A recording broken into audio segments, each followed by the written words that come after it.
조 바이든 대통령의 국정 수행 평가가 역대 대통령 가운데 최하위로 꼽혔습니다. 취임 후 500일 시점에서 지지율 40.8%를 나타냈는데 이는 트럼프 전 대통령보다 낮은 지지율입니다. 바이든 정부 관료들도 방송에 잇따라 출연해 여론전을 펼치고 있습니다. 관련 내용을 김상은 기자가 보도합니다. 11월 중간선거를 앞두고 인플레이션 문제로 바이든 대통령의 지지율이 연거푸 최저치를 기록하고 있습니다. 여론조사 전문 매체 538에 따르면 취임 500일을 맞은 3일 기준 바이든 대통령 국정 수행에 대한 긍정평가는 40.8%, 부정평가는 54%로 나타났습니다.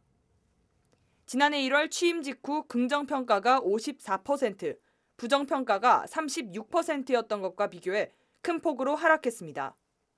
바이든 대통령이 역대 최악의 대통령이라고 비난한 트럼프 전 대통령의 같은 시기 지지율보다도 낮습니다. 연이은 지지율 하락의 가장 큰 원인으로 최근 40년 만에 최고 수준의 인플레이션이 꼽혔습니다. 인플레이션이 국민들의 실질적 생활에 타격을 주면서 지지율이 급락한 것으로 예상되는데 특히 유가 상승 등 경제 상황에 대한 불만이 큰 것으로 분석됩니다.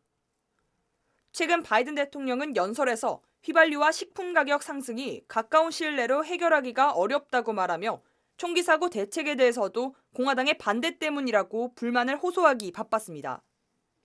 이 때문에 바이든 행정부가 문제를 해결하기보다는 상황을 중계하는 식으로 비치고 행동에 착수하기보다는 공감과 위로, 호소에 주력하는 식으로 대응하고 있다고 정치 전문 매체 더 힐은 평가했습니다.